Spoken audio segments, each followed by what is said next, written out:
Doa yang terbaik itu adalah beristighfar kepada Allah, meminta ampun kepada Allah agar kita disucikan dari segala dosa-dosa yang telah kita lakukan sebelumnya. Karena istighfar ini bisa menjadi salah satu penolong kita ketika kita nanti di yaumil akhir.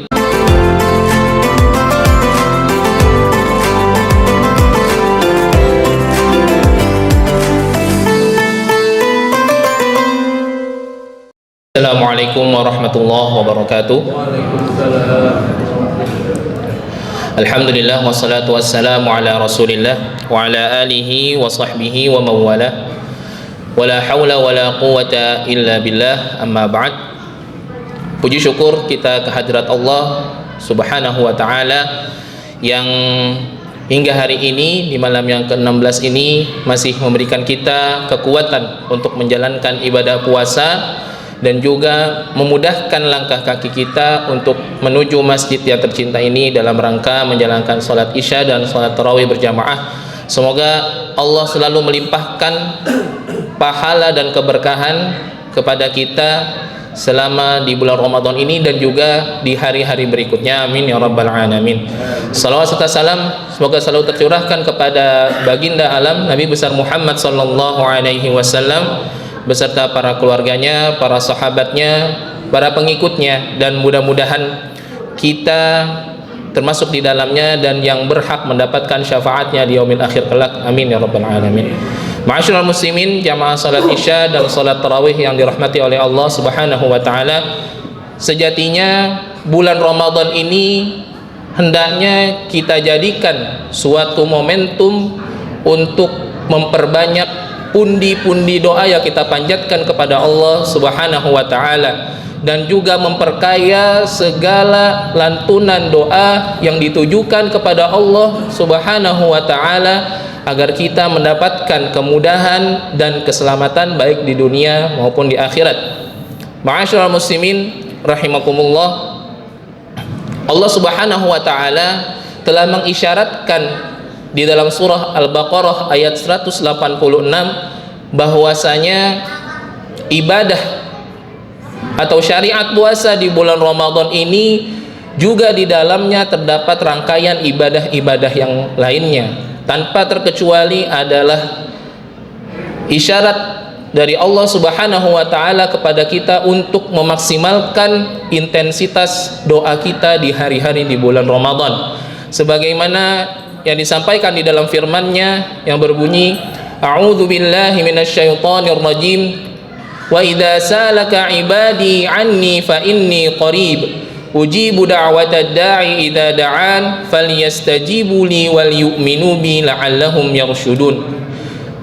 Dan jika ada hamba-hambaku yang bertanya kepadamu wahai Muhammad tentang diriku, kata Allah, fa inni qarib, maka sesungguhnya diriku sangatlah dekat. Ujibu da'watad da'i idza da'an, dan aku akan mengijabah, akan menjawab, akan mengkabulkan seseorang hamba yang berdoa kepadaku. Falyastajibuli, maka hendaknya ia juga harus memenuhi perintahku, menjalankan segala kewajiban-kewajiban sebagai seorang hamba. Wal yu'minu bi, dan juga beriman kepadaku, la'allahum yarshudun, agar mereka senantiasa berada di jalan kebenaran. Ma'asyiral muslimin, jamaah salat isya dan tarawih yang dirahmati oleh Allah Subhanahu wa taala, Imam At-Tantawi di dalam tafsir Al-Wasit mengatakan bahwasanya ayat ini, di dalam penggalan ayatnya Allah Subhanahu wa taala mengatakan bahwa Allah itu sangat dekat. Ini menunjukkan afirmasi dari Allah, konfirmasi dari Allah bahwasanya Allah memang sangat dekat dari hamba-hambanya. Dan perlu kita ketahui di dalamnya terdapat janji Allah yang kita tahu bahwasanya janji Allah itu pasti adanya untuk mengabulkan segala doa-doa hamba-hambanya yang keluar tentunya dari lisan-lisan jiwa yang bersih, dari hati-hati yang selamat, dan juga dari setiap anggota tubuh yang selalu menjalankan ketaatan kepada Allah Subhanahu wa taala. Dan dikata ibadi di sini di dalam ayat tersebut maknanya adalah hamba-hamba Allah yang selalu mengabdikan dirinya untuk beribadah kepada Allah Subhanahu wa taala. Ma'asyiral muslimin rahimakumullah, paling tidak di dalam hadis yang disampaikan oleh Rasulullah sallallahu alaihi wasallam ada 3 tipe pengkabulan doa dari Allah Subhanahu wa taala. Sebagaimana yang disebutkan di dalam hadis, ma min muslimin yad'u bid'awatin laisa fiha ismun wala qati'atu rahimin illa a'tahu Allah ihda thalas. Tidaklah seorang muslim itu berdoa dengan suatu doa yang di dalamnya tidak ada dosa dan juga hal-hal yang memutuskan tali silaturahim, kecuali Allah akan memberikannya salah satu dari 3 hal. Yang pertama adalah imma an yu'ajjila lahu da'watahu. Yang pertama adalah Allah akan menyegerakan, Allah akan segera menjawab doa-doa yang dipanjatkan oleh hambanya. Jadi misalnya ketika kita berdoa kepada Allah untuk dimudahkan dalam pekerjaan, untuk dimudahkan dalam himpitan ekonomi, kemudian tidak lama setelahnya kita mendapatkan pekerjaan yang baik, kita mendapatkan bonus yang baik, maka itulah jawaban dari doa-doa yang kita panjatkan. Allah langsung mengabulkan apa yang kita pinta kepadanya. Kemudian disebutkan yang kedua adalah wa imma an yaddakhiraha lahu fil akhirah, atau Allah akan menabungkannya untuk kita ketika di yaumil akhir. Karena bagaimanapun juga doa ini merupakan salah satu bentuk ibadah. Bahkan dikatakan bahwa ad-du'a mukhul ibadah. Doa itu merupakan otaknya dari segala jenis ibadah, merupakan inti dari segala ibadah. Bahkan salat secara bahasa itu dimaknai dengan ad-du'a.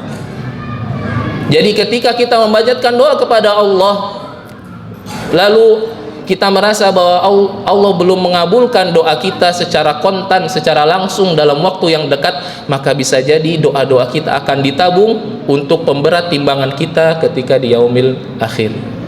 Ma'asyiral muslimin rahimakumullah, tipe pengkabulan doa yang ketiga adalah wa imma an yasrifa anhu minas su'i mitlaha, atau Allah akan mengalihkan, Allah akan memalingkan diri kita dari kejahatan, dari keburukan semisalnya.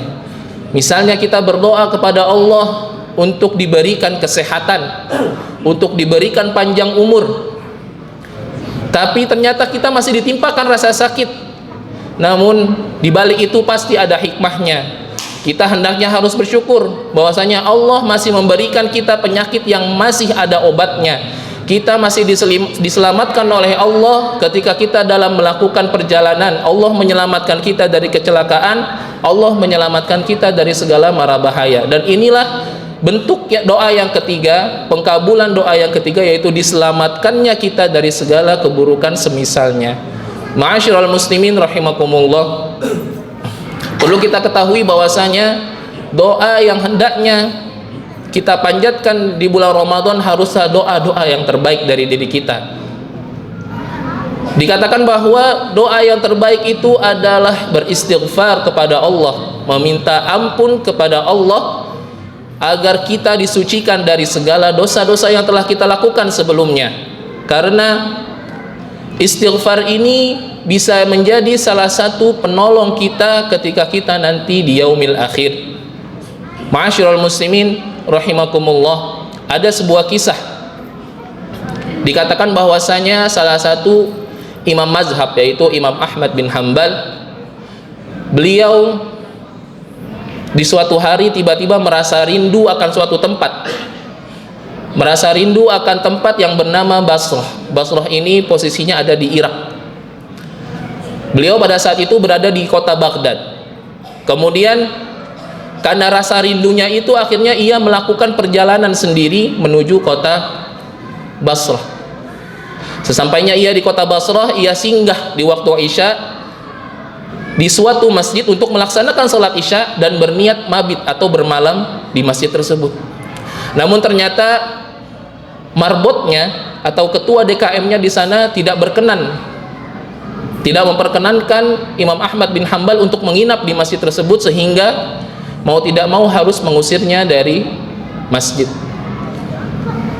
Lalu ketika Imam Ahmad bin Hambal diusir dari masjid, ada seseorang yang rumahnya dekat dengan masjid melihat peristiwa tersebut. Orang tersebut adalah seorang penjual roti, seorang pembuat roti, dan kemudian secara spontan karena kebaikannya, karena ketaatannya kepada Allah, ia mengajak Imam Ahmad bin Hambal masuk ke dalam rumahnya untuk menginap di rumahnya, tanpa ia tahu bahwasanya Imam Ahmad bin Hambal ini adalah seseorang yang sangat istimewa, yang memiliki keluasan ilmu, yang memiliki kedudukan ilmu pada zaman tersebut. Kemudian Imam Ahmad bin Hambal memerhatikan orang tersebut.